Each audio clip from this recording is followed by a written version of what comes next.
Welcome to Shahi effect.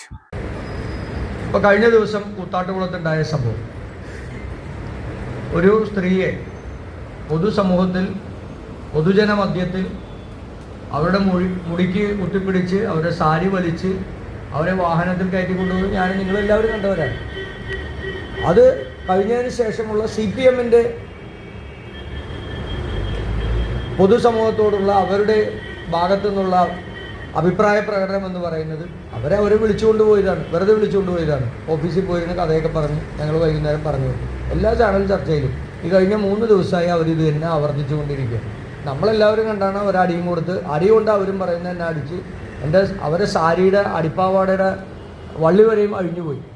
അവർ കുത്തിന് പിടിച്ച് കയറ്റിയപ്പോൾ ആ വള്ളി വരെ പൊട്ടിപ്പോയി എന്നുള്ളത് അവർ പറഞ്ഞു. അവരെ മാരടം പോലും കാണാവുന്ന രീതിയിൽ സാരി അഴിഞ്ഞുപോയി.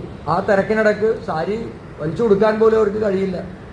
ആ സാരി കുത്തുന്ന ആ കുത്തിയ സാരി പോലും അഴിഞ്ഞു പോകുമ്പോൾ അവർ ആലോചിച്ചത് സ്വന്തം നാട്ടിൽ അവരെ പ്രദേശം, സംഭവം നടന്ന പ്രദേശം അവരുടെ മുനിസിപ്പൽ വാർഡാണ്. അവരവിടെ നിന്നാണ് തിരഞ്ഞെടുക്കപ്പെട്ടത്. അപ്പോൾ നാട്ടുകാരുടെ മുമ്പിൽ തുണിയില്ലാതെ നിൽക്കേണ്ട ഒരു അവസ്ഥ വരുമെന്ന് ആലോചിച്ചാണ് അവർ വലിച്ച് കാറി കയറ്റി കൊണ്ടുപോകുന്ന സമയത്ത് അവരതിന് വിധേയമായി നിന്നത്.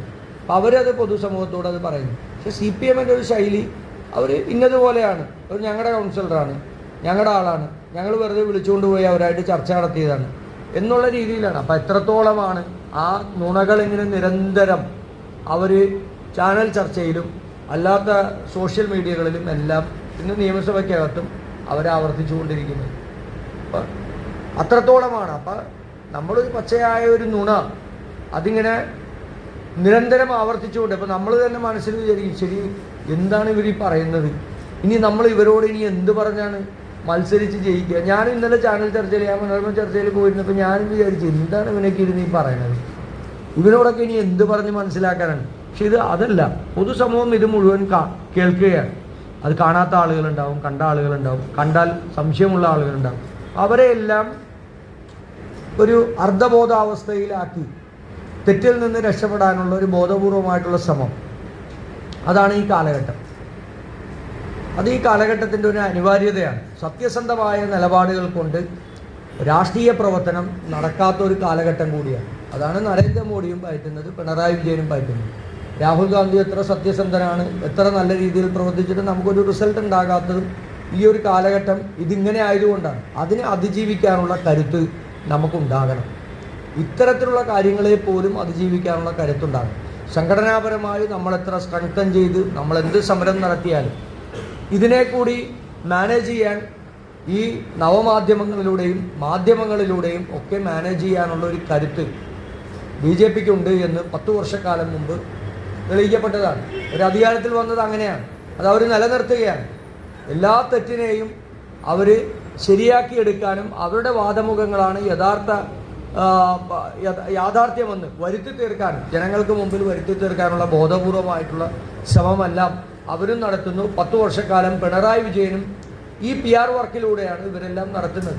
എത്ര അധികം അഴിമതി നടത്തിയാലും കൊള്ള നടത്തിയാലും എന്തെല്ലാം പ്രശ്നങ്ങളുണ്ടെങ്കിലും ഇനി കർഷകരെ ബാധിക്കുന്ന ഈ കാർഷിക മേഖലയുമായി പണിയെടുക്കുന്ന ആളുകൾക്ക് എന്തെല്ലാം ബുദ്ധിമുട്ടുകളുണ്ടെങ്കിലും അതിനെയെല്ലാം തരണം ചെയ്യുന്നത് ഇത്തരത്തിലുള്ള വർക്കുകളിലൂടെയാണ്. അതിനെ അതിജീവിക്കാൻ നമ്മൾക്ക് ഓരോരുത്തർക്കും കഴിയണം. അതിന് നമ്മൾ കുറേ കൂടി കഠിനാധ്വാനം നടത്തണം, നന്നായി കഠിനാധ്വാനം നടത്തണം. അത് കൃത്യമായി നമുക്കത് ചെയ്യാൻ കൂടി നമുക്ക് ഓരോരുത്തർക്കും കഴിയണം എന്നുകൂടി ഞാൻ നിങ്ങളോട് അഭ്യർത്ഥിക്കുകയാണ്. കാരണം ധ്രുവ് റാഡി നമ്മുടെ മുമ്പിലുള്ള ഏറ്റവും വലിയ ഒരു പ്രതീകമാണ്, അല്ലേ? ധ്രുവ് റാഡി കേരളത്തിൽ പോലും അദ്ദേഹം വന്നിട്ടില്ല, ഇന്ത്യയിലില്ല. പുള്ളി എവിടെ കാനഡയില്ല, എവിടെയാണ് താമസിക്കുന്നത്? ഇംഗ്ലണ്ടിലാണ്, കാനഡയിലാണ്, ജപ്പാനിലാണ്, എവിടെയാണ് പുള്ളി താമസിക്കുന്നത്?